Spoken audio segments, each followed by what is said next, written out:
everyone. Thanks for coming. This is a fantastic crowd. I want to thank the Clinton School for inviting me and for Nikolai DePippa for arranging the visit. And all the other people I've met when I've been here came a little early and staying a little bit late to do a few stories. You guys have a really fascinating city, a lot of interesting things going on. So I used to live in Pittsburgh, and with its river and renovated warehouses and bustling River Market district, Little Rock reminds me a little bit of Pittsburgh. I lived there a decade ago when I was starting my journalism career. I worked for the Pittsburgh Post-Gazette. At that time, Pittsburgh was still the butt of many jokes, though determined city planners were starting to drive the transformation that's made it such a popular city. Today, there's a growing population downtown and tech companies locating there, in a city once known only for steel. It's a funny thing about cities. They're all unique, but they sometimes experience busts and booms in the same way. Just look at all the cities across the country, I think including Little Rock, that are experiencing a craft beer renaissance and have condos and renovated warehouses downtown. Perhaps that's why policymakers in the 1940s and 1950s thought of cities as human bodies, bodies that had sicknesses and required cures, bodies that got sick from the same diseases and would improve from the same medicines. The post-war years, as I'm sure many of you know, were a time of unprecedented prosperity, when Americans were buying refrigerators and televisions and homes and wanted to leave the crowded heart of city centers for space to put all their new belongings. They also wanted to get away from African Americans, but I'll talk about that a little later. The rise of the automobile helped them do this. In 1940, just 60% of Americans owned cars. In 1960, 80% did. Today, 95% of Americans own cars. This increase of people heading to the suburbs in their cars caused something else new. Lots and lots of traffic. And to city planners, this was making communities unhealthy. By the 1950s, highways were being recommended as, quote, the greatest single element in the cure of city ills, unquote, according to Joseph Demento, an Irvine professor who had studied highway construction at the time. To keep cities healthy, planners said, regions needed unclogged arteries for a working circulatory system. In short, cities needed highways to carry people out of the heart into the rest of the body. Luckily for the city planners who thought they wanted to keep their cities healthy, there was federal money available to anyone who wanted to put in modern highways. The 1944 Federal Highway Act only offered up 50% of construction costs for interstate highways. By 1956, the federal government had upped that share to 90%.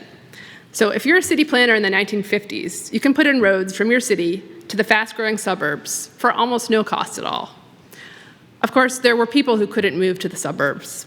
African Americans were denied home loans by the federal government in certain areas, a practice called redlining.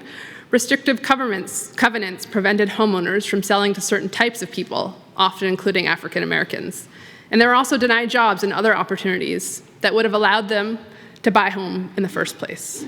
When I was in Syracuse, I spoke to a man named Manny Breland, who was from Syracuse, and he received a scholarship to play basketball at the university. He graduated near the top of his class with a teaching degree, and he was denied job after job because he was black. They would sometimes let him sub for classes, but every time a position opened up and he applied, he was told there was another more qualified candidate. So in many cities, these restrictions left African Americans crowded into small neighborhoods. In Syracuse, this neighborhood was called the 15th Ward. They essentially weren't allowed to move anywhere else. But city planners had a solution for this too. They saw the crowded African American areas as unhealthy organs that needed to be removed. To keep cities healthy, planners said, these areas needed to be cleared and redeveloped, the clogged hearts replaced with something newer and spiffier. But open heart surgery on a city is expensive. Highway construction could be federally funded. Why not use those federal highway dollars to also tear down blight and rebuild city centers? The urban planner Robert Moses was one of the first to propose the idea of using highways to, quote, redeem urban areas. In 1949, the commissioner of the Bureau of Public Roads, Thomas McDonald, even tried to put the idea of highway construction as a technique for urban renewal in a national housing bill. He was rebuffed. But in cities across America, especially those that didn't want to or couldn't spend their own money for so-called urban renewal, the idea began to take hold. They could have their highways, and they could get rid of their slums. With just one surgery, they could put in more arteries, and they could remove the city's heart. This is exactly what happened in Syracuse, New York. The city had big dreams of becoming an East Coast hub since it was close to New York City, Pittsburgh, Cleveland, Boston. I think in the early days of the car, close was kind of relative. Used federal funds to build a series of highways, planners thought, and residents could easily get to the suburbs and to other cities in the region. Who wouldn't want to live in a Syracuse that you could easily leave by car? And if they put the highway in just the right place, it would allow the city to use federal funds to eradicate what they called a slum area in the center city. So the 15th Ward was located between Syracuse University and Syracuse downtown area. It was predominantly African American. One man who lived there at the time, Junie Dunham, told me that although the 15th Ward was poor, it was the type of community that you often picture in 1950s America. There were fathers going off to work every day, there were kids playing in the streets, people gathering in the park on weekends to have picnics or just kind of socialize. He remembered collecting scraps from the streets and bringing them to the junkyard where he could get a few pennies and buy comic books. So city planners, though, did not see the 15th Ward as this community. They saw it as a place that maybe there were going to be race riots because there are a lot of black people concentrated there. So they decided, with the help of the state, to tear down the 15th Ward and replace it with an elevated freeway. The completion of the highway, called 81, had the same effect it has in almost all cities that put interstates through their hearts. It decimated a close-knit African-American community. And when the displaced residents from the 15th Ward moved to other city neighborhoods, in Syracuse, it was in the south and the east part of the city, the white residents fled. It was easy to move. There was a beautiful new highway that helped their escape. But this dynamic hurt the city's finances too. As suburbs grew, they broke off from cities, taking with them tax revenues, even though their residents still used city services. Even though the Syracuse region was relatively healthy, the city started to get very sick. Between 1940 and 2000, the population of the city of Syracuse shrank 30%, from about 205,000 to about 147,000. But the population of Onondaga County, where Syracuse is located, grew 55%, from 295,000 to 458,000. Even today, the region is continuing to sprawl. If you fly over Syracuse in a plane, you can see these suburbs farther and farther away, these little cul-de-sacs in the kind of countryside. The population had peaked in 1970, but the people have continued to move further and further away. The county has added 7,000 housing units, 147 subdivisions, and 61 miles of new roads since 2000. And keep in mind, the population has remained the same or even shrunk a little bit since then. Developers build 160 units a year in areas that were once rural. That's costing the county money and resources as it adds sewer systems, water pipes, and stormwater drainage to far-flung subdivisions. And as the county spends money, the city is struggling to come up with enough revenue for essential things like mass transit and schools. I will say that the county executive, who has the cool name Joni Mahoney, has said recently that the county is not going to subsidize any more sewer or water construction out in the far-flung suburbs. But as the suburbs continue to grow, there are things that happen that the county has not very much control over. They're passing zoning laws that restrict multifamily units. They're requiring minimum lot sizes so that their only residents are people who can afford to live in and buy big houses. It's a different kind of discrimination than half a century ago, but it's discrimination nonetheless. Today, the city of Syracuse has the highest concentration of poverty in America. What that means is that large proportions of its population live below the federal poverty line, and that they're surrounded by other poor people too. Nearly 2/3 of the black poor live in high poverty neighborhoods in Syracuse. Around 62% of Hispanic poor live in high poverty neighborhoods. Of course, the highway isn't the only reason there's so much concentrated poverty in Syracuse. The economy has changed, and big employers such as the Carrier Corporation and other manufacturing companies have left for overseas. Wages in Syracuse and across America have remained stagnant, so even those people who are employed are finding it's much harder to make ends meet than it used to be. Ironically, the people who are left in Syracuse now live in more concentrated poverty than the people of the 15th Ward that city leaders saw as so blighted decades ago. Of course, this is bad for the health of the region. We know that people who live in concentrated poverty have a much harder time succeeding because they're surrounded by other poor people.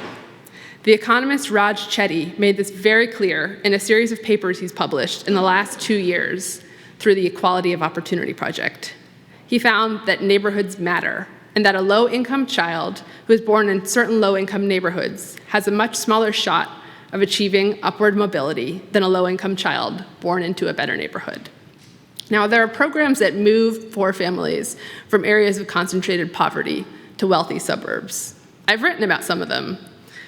They exist in Chicago, in Baltimore, and researchers have found that children thrive when they're taken out of housing projects and move to condos where there are trees, parks, places to ride their bikes, and good schools.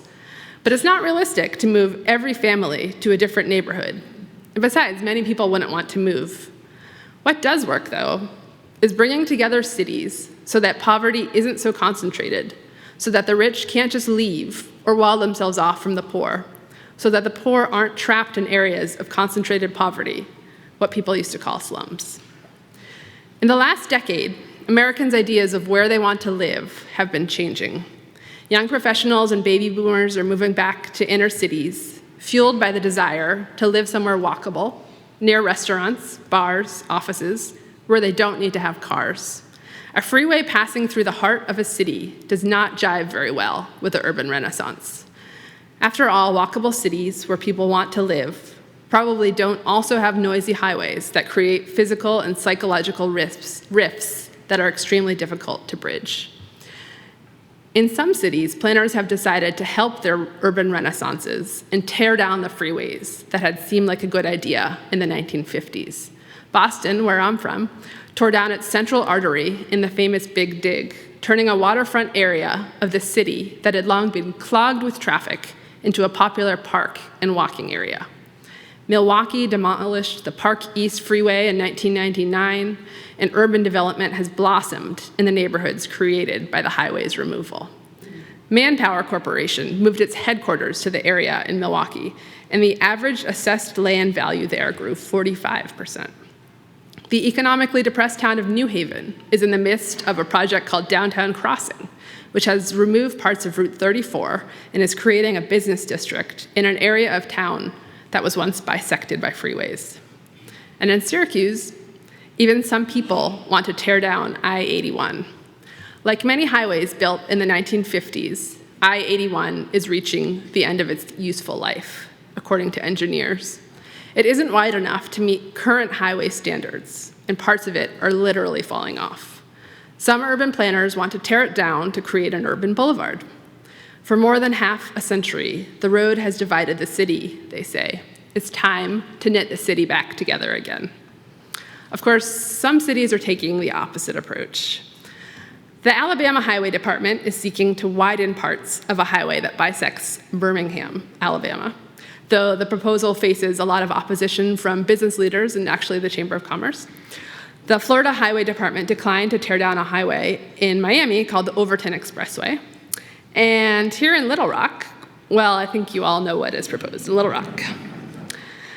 In the 1950s, when highways were built, planners across the country wanted to help citizens access the prosperity that seemed accessible to everyone in the post-war years. But starting with the exodus to the suburbs around that time, and continuing to this day, prosperity has been out of reach for many Americans. If part of a body is sick, the whole body can't be healthy. And many cities across America have parts that aren't doing very well at all. But there are regions that are trying to become healthier by coming together rather than pulling apart. Tearing down a highway can be one way to do this, but it's not the only way. My colleague Derek Thompson has written about the miracle of Minneapolis, where high-income communities share tax revenues and real estate with lower-income communities to spread prosperity. A year ago, I visited Louisville, where a court ordered the county and city to combine their school districts in order to integrate their schools decades ago. Today, Louisville is still trying to keep the county and city schools integrated, even after the Supreme Court told the city it no longer had to do so. In Chicago, a regional housing authority between 8 counties, including Cook County, where Chicago is located, is working to move families from the inner city to higher opportunity neighborhoods, sharing housing vouchers and resources between rich and poor areas.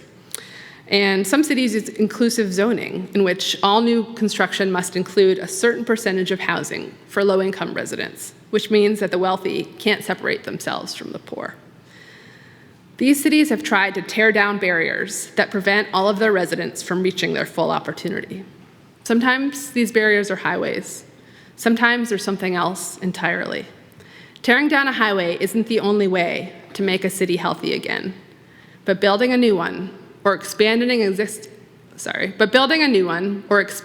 an existing one seems a surefire way to make a city sick. Thank you.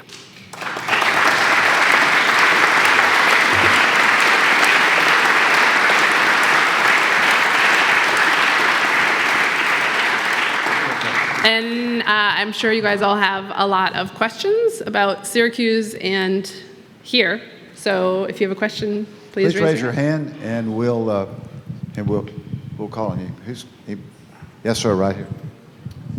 Does Syracuse have a Metropolitan Planning Commission with a mayor on it who could refuse to lift the 6-lane limit to freeways and therefore stop the Arkansas Highway Department in its tracks?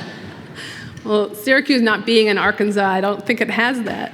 But actually the construction of the highway is completely up to the state. The plans that are going to go forward are completely up to the state. So it's kind of an example of what happened in Syracuse back then. The city kind of had to cede control to the state, and it did not necessarily go that well. Anyone else? Any more questions? Yes.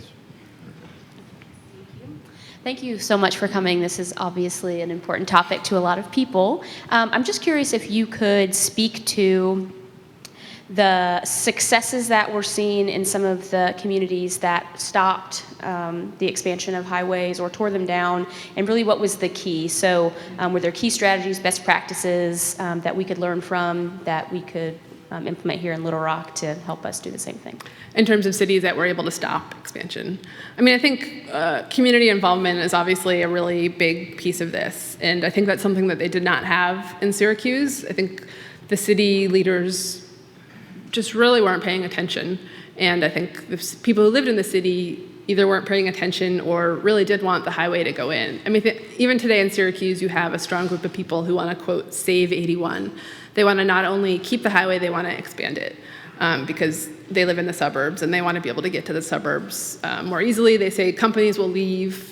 You know, that's what cities always say, companies will leave if we don't do X, Y, or Z. But I think, you know, community involvement and especially people pressuring their elected officials. I can't think off the top of my head of examples of cities that successfully blocked it. I just know that it was always a community opposition and kind of the community being very vocal about their opposition that was able to stop further expansion. Right here, we'll get your microphone. No, we need to do it for the recording. So go ahead. Okay. Thanks for the speech. I'm curious if you have any data or information on differences in cities. So if you have a highway going through a city versus a boulevard, what is the economic implications of that with regard to more people moving to a city, more space for businesses, a better thriving economy? I'm more curious about the long-term effects of a progressive, growing city and the implications that a highway could have versus a boulevard. Sure. Well, I think if you look at the cities that the millennials are moving to, you know, the cities that are just very crowded, have a lot of people, see rents rising really quickly, they're all the cities that have a very strong transportation network. I mean, they're thriving for lots of reasons. You think of San Francisco, you think of Boston, you think of New York. I mean, the fact that they don't have urban freeways running through the middle of them is not the only reason that they're popular, but millennials especially, and also baby boomers, but we can see they're driving these trends where they don't want to live in the suburbs. They don't want to drive, and they want to live somewhere where they can take the subway or they can bike to work. And I think, you know, some people say, well, that's going to change. When millennials have a kid, they're going to want to buy a house in the suburbs. I don't know if I agree with that. And so I think cities that are saying, you know what, things are changing and we need to accommodate the people, how people want to live. And that's public transit, that's walkability. I think those are the cities that really have been thriving in the last couple of years. Question that I want to ask is that we were talking before you came out, and that you had driven I-30. You gone up and down. What were your impressions? I did not. I've been here since Monday, and I've driven over it a couple times. I certainly did not think the traffic was very bad. I've lived in LA, and I've lived in New York, and if you want to see traffic, go on the I-10, around 4 o'clock, and you will see a parking lot. I thought that was interesting, that if traffic is the big deal. The other thing I thought was interesting was just hearing Tim McCune took me around, and just hearing the cost of rebuilding it. You see this highway, and I actually did a story about infrastructure in Pennsylvania a couple of years ago, and Pennsylvania, I think, had the lowest rated bridges in the country in terms of structurally deficient. They had the largest number of structurally deficient bridges. And I visited this community where this guy lived on the other side of this river, but 3 of the bridges near his house were closed because they were literally not safe to drive over. And so to get to the store was, very difficult. You go under those bridges, and you can literally see holes through them. You go under bridges in Philadelphia, and you have to wear a helmet because something might fall on your head. Going under I-30, it did not look that deficient. If engineers say it is, then I believe them. I'm no engineer, but as I said, I've been here for a while doing some stories about Little Rock, and it seems like there are a lot of places that need the money more than that freeway.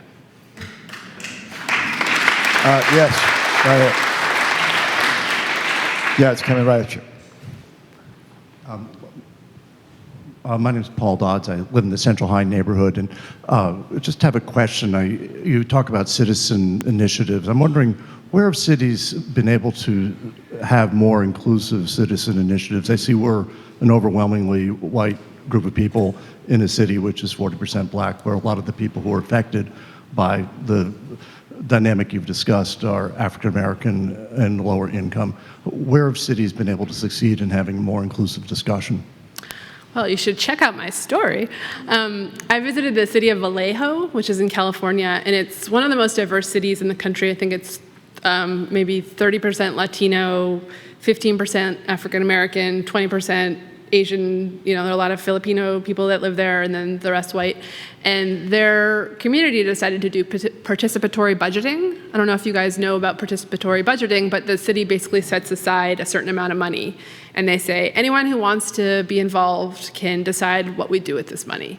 And I think giving this money, which is kind of saying we're giving you the power to make decisions, instead of just saying come to the voting booth and tell us what you think in the voting booth, actually giving power into the hands of the people really made a huge difference. So I was struck by actually how boring it is to be involved in city government. These people volunteered their Tuesday nights, and there would be some free pizza, but otherwise you had to be there for 2 hours and talk about community gardens, which not my thing. But all these people, dozens and dozens of people got involved because there was real money on the table. There was really the sense that if they showed up to the meetings, they would make a difference. And I think, you see other cities doing participatory budgeting across the country, that maybe isn't relevant for all campaigns, but I think any time that people feel like when they become involved, it actually does something, I think that's when you're going to be successful. Well, let's thank. Oh, we got one more question. Okay. Oh, all right. Sorry, I missed you over there. We'll do the final question. That'd be good. I think there's a lot of cities in the United States that have an I road going through them, and they have congestion in the morning and the afternoon. Do you know of cities that have proposed, we're just going to have to live with this instead of widening it, the road? Well, I think a lot of cities, I don't know about cities. I think planners have come to terms with the idea that you can't just widen your way out of traffic. I think certainly LA in some ways has come to that conclusion. In some ways it hasn't, is widening the 405. But the thing about widening that strikes me as very obvious is that wherever you widen, you can't just widen the whole way. You know, you're going to have to, if you widen for 7 miles, you're going to have cars merge at the end of that 7 miles. And so, you know, it's kind of like, you know, once you cinch the belt buckle and things expand, you're going to have to bring it back in eventually. And so I don't know how that solves very much. Okay, we got another crowd. Oh, now, see, I was going to end this thing, and now we're parked up again. All right, come on, Kathy. I was intrigued at your inclusive zoning remark. We have mixed use, where you can live over your store, and we have mixed income, which is the closest that comes to mixing the rich and the poor in the middle. But that's by choice. A developer may choose not to do any of that. We know some other cities have said you don't get a permit unless you let some of the folks in on both ends of the financial spectrum.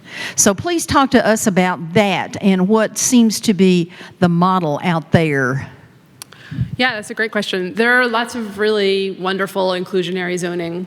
So you have exclusionary zoning, which keeps people out. And then you have places like New York and San Francisco that say any new construction tower or any new building with more than, say, 100 units that you put up, you have to have 20% of those reserved for people of a certain income level. That can be a certain percentage of the median household income. So those are really effective. Massachusetts actually has a law that says if a developer wants to put in an inclusionary zoning or affordable housing, they look at the community. If the community only has a very small percentage of low-income people, no matter how much NIMBYism, no matter how much resistance comes from the community, the developer can still go ahead and put in that unit or put in that building because the community isn't meeting its need for fair housing. New Jersey, until Chris Christie decided he didn't want to enforce the law anymore, also had an inclusionary zoning. You should look it up. It's really a fascinating topic. They also had an inclusionary zoning requirement that said every single municipality in the state of New Jersey had to meet its requirement for affirmatively furthering fair housing, which meant each town had to have a certain percentage of housing available to lower moderate income people. I mean, I think it's probably not a coincidence that a lot of these places are in the Northeast and the West. I think you would maybe have a harder time in the South in doing this because people are much more kind of property rights, you know, we should be able to do what we want with our property. And I don't know of any southern cities off the top of my head that do have inclusionary zoning. I'm sure there are some, maybe Austin is one. But I think planners would say it's one of the best ways to ensure that you have mixed income communities, mixed race communities, just kind of more harmony in general. Yep, there's one. Okay, well, look here. This thing is perked up. Elaine, you may be here all night, Elaine. I'm sorry if I've missed this, but has anybody from the Clinton School of Public Service told you what their position is, or has there been any explanations or proposals for alternatives to the plan? I don't know anything about what the Clinton School's position is. I know there are a few different kind of sides, but don't know where they stand. We're for good government. I would say that let me say this, which is a good question. I would say that we chose to put the Clinton Library and reclaim this brownfield site. One of the reasons we chose was access to an interstate. Now, in terms of what I support is the redoing of the bridge, because I do think the bridge over the river does need, based on everyone else, that it does need work. In terms of whether it's 2 lanes, 4 lanes, 6 lanes, 8 lanes, 10 lanes, you know, that's going to be up to the plan. I'm hoping, I've met with the people at the city, and I'm hoping that everyone can find an agreement that they can agree with. But in terms of what we want, we'd like to have a new bridge. We'd like the interstate to stay in the same position where it is. Yes, Charlie. A big part of what's driving the conversation with Little Rocks is we live in a poor state, a very poor state. And there's this threat of if you don't do what we tell you to do, we're going to take all this money and we're going to do something else with it. So do you have any suggestions of sort of how to deal with that money threat? You know, you're going to lose all these jobs, we're going to take it and do it somewhere else, and that's a big deal here. Well, I mean, I can only talk about it in terms of, I think when you see cities competing to attract companies, for instance, they'll say, we're going to give you all these tax incentives because if you don't come here, we're going to be in trouble. You know, and these companies will say, if you don't give us this, you know, we're not going to be here. And that almost always creates a race to the bottom in which, you know, people are just doing anything for the money, basically, even if it's things that they don't want. And I think, you know, you have to decide first what you want as a community and then how to get the money to come there, not kind of where the money is and what you can do with it. And I think that's just an important thing to think about in any good governance situation. Yeah, Alex, back here.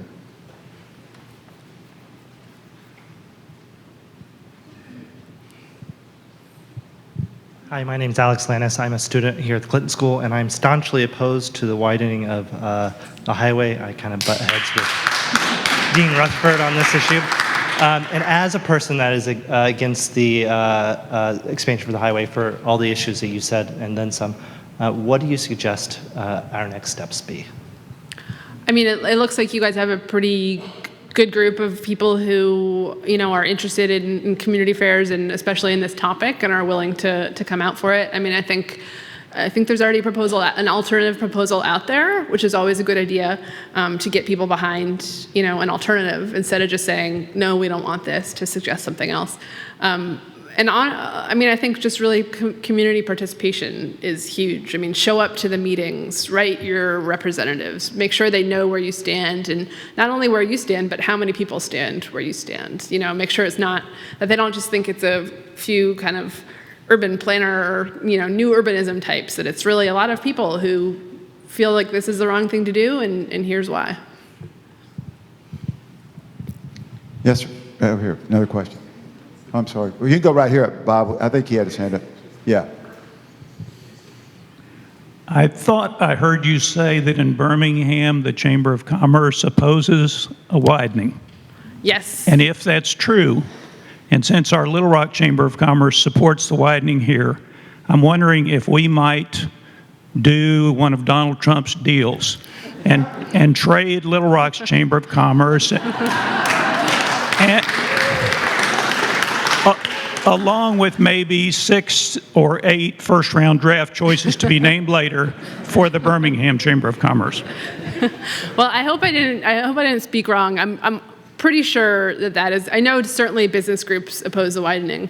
I'm pretty sure the Chamber of Commerce does. And what's interesting about it, you should maybe look it up, is I believe that they supported the widening until they didn't, and then they changed their mind. So hopefully I'm right about that. Yes, we have here at the back, and then we. Hi, thank you. I want to go back to the walkability and getting around. In the cities that you mentioned that are really thriving, millennials moving back, baby boomers are moving back to city, do you know what the state of that infrastructure was before those highways were removed and what effect that had? Yeah, that's a good question. I mean, I think being West Coast, or being cities in the Northeast, for example, Boston and New York certainly had pretty good transit infrastructure. Same with San Francisco. But, you know, San Francisco and Boston don't have the best transit ever. There's a lot of delays, a lot of frustrations, and, you know, I think there's a lot of calls for more money to be spent in transit. I think one of the arguments you can make for those cities is they are investing in transit. And I think once they decide we want to be walkable, we want to be a place where people don't have to have a car, that's a decision that they make. And they decide that they want to put their money into making their city that way. I was told that you guys, your Department of Transportation is called the Highway Department. I think that says a lot about priorities. and I think, you know, if as a city or as a state or as a city you decide that you want to invest in walkability and that's what you want as a community, then I think the transit comes after that. It's about kind of deciding the direction to go in first. Okay. Yes, sir, right here. We moved south of 630 32 years ago, and we were in a minority then, and we still are, more of a minority.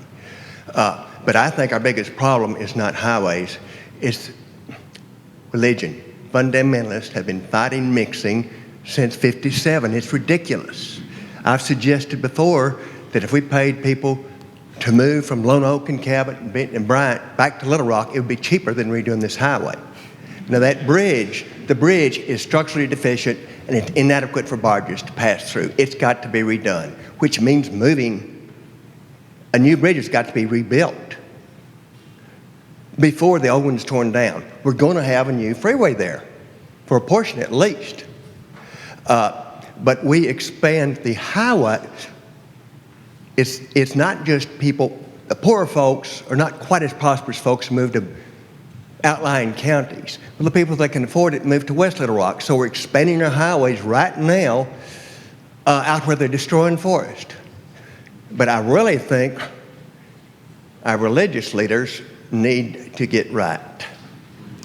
Well, it's interesting because there's not much that you can do to prevent people from moving west, right? You can't say you have to live here. People have money and they can spend it on homes if they want to. I think what you can do as a city is do what Syracuse or Onondaga County has done and said, we're not going to put in more sewer lines. We're not going to put in more water. And I think, if you want to have a more integrated city, and I know Little Rock is still one of the more segregated cities in the country, I think trying to contain the area that the city is in is certainly an important step. Yes, Wally. I moved back to Arkansas and Little Rock in 1975, and during the 80s, I-630 was built, and I assume you've traveled that and seen that it's not elevated, it's below grade. That was the result, as I recall it, of considerable opposition by Acorn, as I remember it, at the time they led the charge. I don't remember whether a lawsuit ensued or a NEPA challenge or something, but have you got examples of other cities where litigation has produced a result like that? You mean kind of a compromise that yeah. Let me think. I don't, off the top of my head, I can't think of one. I do know that Syracuse had been thinking of is also thinking of putting in a sunken road, and I think it perhaps is slightly more walkable or conducive to walkability than an elevated freeway. But I think there are also problems with the sunken freeway and just the process of getting across. I think activists can get involved with how many bridges and how many walkways there are over the freeways, but I think sunken is also problematic if it's within a city. Sorry if that didn't answer your question, but don't know that much off the top of my head. We got a question over here. Yes, sir. You may have alluded to this already, but you talked about property values rising quickly in areas that remove their highways. What have tended to be the effects to the previously economically depressed communities and the businesses and residents there that were economically depressed because of the presence of the highway? Yeah, I think you're asking what happens when there's gentrification. I think that's exactly what happens when freeways are removed, especially, we're talking about urban freeways. And urban freeways, when they're removed, allow for a lot more activity in the downtown areas. And, we're seeing a time when people want to live downtown anyway. So you're seeing property values go up anyway. But when you remove the freeway, it's kind of, double booster. I think one thing that you can do is, again, with inclusionary zoning, if you're tearing down the freeway and building new buildings, you can say, this income level has to be able to stay here, or this business has to be able to stay here. It gets a little sticky.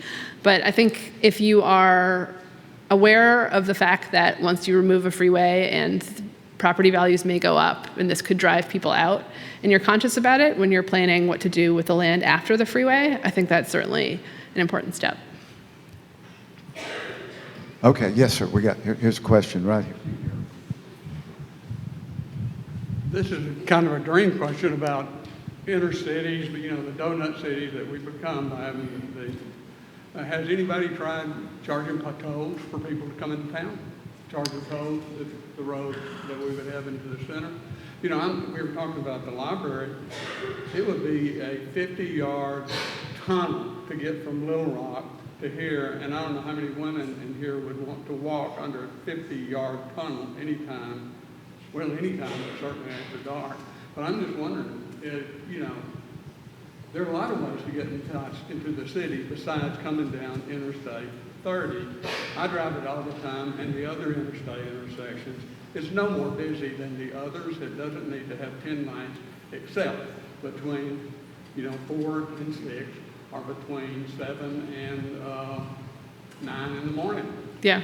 And, you know, or close those exits and entrances. I mean, I'm brainstorming. Are there ways to stop this? This is just for commuters and, in my opinion, people who make money, you know. So the question was about charging tolls for people who come downtown on certain routes. There are certainly cities that have tried this, and I think it can be effective. A lot of times cities try this by building a new highway and then charging a toll for the highway, so it kind of defeats the purpose. I know a lot of places in Europe especially have tried congestion pricing, so you can't drive into the center city without paying. They'll scan your license plate. Some cities have said you can only go on certain days, and it certainly cut down on congestion. I think if you ask people with cars, they perhaps would not be as happy with it. But I think, you know, if you have alternative routes to get downtown, that's ideal. I mean, in Syracuse, for instance, people are all up in arms about I-81 being torn down. There are a lot of other ways to get into the freeway and to get into the city, to get past the city. You know, we don't need 5 highways to get into a city the size of Syracuse, or probably the size of Little Rock. Yes, we've got time for one more question. Do you know of any states that have been able to expand their highway department into Department of Transportation so that all kinds of alternatives are under their purview? The problem that we face, you know, in terms of systems, it seems to me, is that we say we have a highway department and their job is to build highways. So if they don't build the highway, they're not doing their job, kind of thing. Who wants that? But if we can expand our vision to include transportation, then, you know, do you know of any states that have been successful, and how did they do it? I think Colorado comes to mind. I don't know if they, you know, did specifically that, but I know Colorado is a state where a lot of people drive. I think just about everybody has a car, and yet they're still investing in a giant rail line. And that's causing controversy because people say the rail line is taking resources from the bus line. But the fact that they're even having this battle between rail and bus, I think really shows you that it's not just about cars in Colorado. This is specifically in Denver, but you know, they have to have state money and state approval to go forward with that. California as well, you think of LA, you think everybody has a car in LA. People are always surprised to know that I rode the subway to work in LA. There's a subway. And I think you see California, you know, they're talking about this high-speed rail, which is a whole other issue. But I think a lot of states are coming to terms with the fact that for a whole lot of reasons, cars are maybe not what we're going to be using to get around everywhere in the next century. And they're planning for that now. And I think that's a very smart thing to do. Well, let's thank Alanna very much for being here.